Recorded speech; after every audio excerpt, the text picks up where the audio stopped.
question from class 9th NCERT chapter number 6 lines and angles example number 6. So ये last question है, last example है जो NCERT के book में दे रखा है. तो अभी वही सॉल्व करने जा रहे हैं हम. तो दे रखा है यहाँ पे कि in figure 6.22 AB is parallel to CD.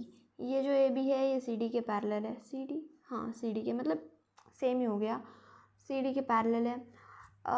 And CD जो है वो EF के पैरेलल है. मतलब हमने एक थ्योरम भी पढ़ा था. इसका मतलब क्या होता है कि ये सब एक दूसरे के पैरेलल है, तीनों लाइंस. तो आगे बोला है also EA perpendicular to AB. मतलब EA जो है परपेंडिकुलर टू AB है, मतलब यहाँ पे 90 डिग्री का एंगल वो फॉर्म कर रही है. सो और if angle BEF is equal to 55 degree, BEF जो है 55 डिग्री है. So find the value of X Y and Z.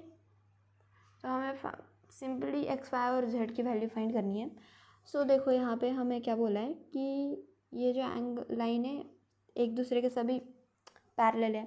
और यहाँ से देखो ये ट्रांसवर्सल कंसीडर कर सकते हो तुम. तो यहाँ पे तुम्हें क्या दिख रहा है?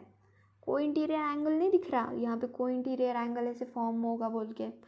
और कोई इंटीरियर एंगल क्या होता है? 180. मतलब कोई इंटीरियर एंगल का सम क्या होता है? 180 होता है. तो अगर हम 180 माइनस 55 कर दे तो यहाँ पे हमारा जो आंसर है 125 आएगा. और 125 वैल्यू किसकी होगी? y की. कोई इंटीरियर एंगल की प्रॉपर्टी से हमने निकाला ये. मतलब y की वैल्यू क्या आ गई? 125 आ गई. y is equal to 125. अभी देखो ये दो पैरेलल लाइंस है, ये इसका ट्रांसवर्सल है. मतलब y और x में क्या रिलेशन दिख रहा है? करस्पॉन्डिंग एंगल का. और हमें पता है कि पैरेलल लाइंस अगर होंगी तो उसका जो करस्पॉन्डिंग एंगल है वो इक्वल होंगे.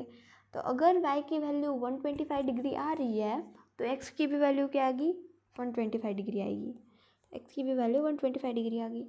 अभी देखो, अभी बहुत कंफ्यूजिंग वाला, उतना भी नहीं, थोड़ा सा, कि z की वैल्यू क्या निकालेंगे हम. सो देखो अभी यहाँ पे अगर ये कंसीडर करेंगे, ये दोनों भी पैरेलल है आपस में.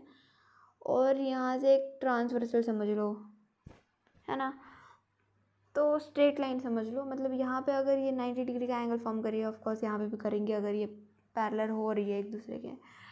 तो ये 90 डिग्री है तो फिर ये पूरा एंगल भी 90 डिग्री आ जाएगा. यहाँ के एक एंगल की वैल्यू पता है 55 डिग्री, जेड निकालना है. मतलब 90 माइनस अगर 55 करेंगे तो फिर जेड की वैल्यू आ जाएगी.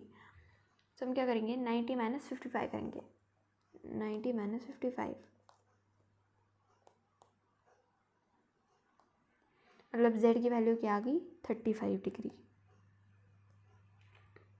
हो गया क्वेश्चन सॉल्व. सो हमने पूरा कंप्लीट कर लिया है क्लास 9th के 6th चैप्टर जो है लाइन्स एंड एंगल्स, उसके सब क्वेश्चन NCERT में जो थे बहुत इजी लैंग्वेज में. So please like, share and subscribe. और थोड़ी सी भी हेल्पफुल हुई वीडियो कौन सी भी